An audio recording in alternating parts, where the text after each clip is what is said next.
حضور یہ خلقت آدم پر جب فرشتوں کا حکم ہوا سجدے کا، تو حکم تو فرشتوں کو ہوتا، یہ ابلیس کا ابلیس سے پوچھیں اس نے کیوں انکار کیا؟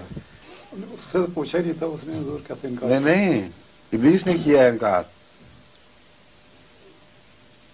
آپ ابلیس سے پوچھیں کہ حکم فرشتوں کو دیا جائے، تم کیوں بول پڑے بیچ میں؟ قرآن کریم نے تو یہ بیان فرمایا ہے کہ فرشتوں کو دیا اور ابلیس انکار کر بیٹھا.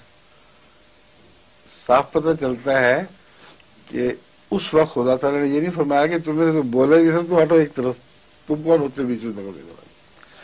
اس کا مطلب ہے کہ جو بڑے بڑے سردار ہوتے ہیں قوموں کے لیڈر، جب ان کو مخاطب ہوتا ہے تو کمی کاری بھی شامل ہوتے ہیں ساتھ. یہ نہیں ہو سکتا کہ بادشاہ کسی بادشاہ کو حکم دے، یعنی اپنے متحد بادشاہ کو، اور وہاں کے عام لوگ اٹھ کھڑے ہوں کہ جی ہمیں تو نہیں حکم ملا. تو فرشتے بھی پورے نظام کائنات پر مقرر ہیں، اور اس نظام کے تابع جتنے بھی افراد بنتے ہیں وہ فرشتوں کے حکم کے تابع ہیں، ان کے ذیل میں آتے ہیں. آگے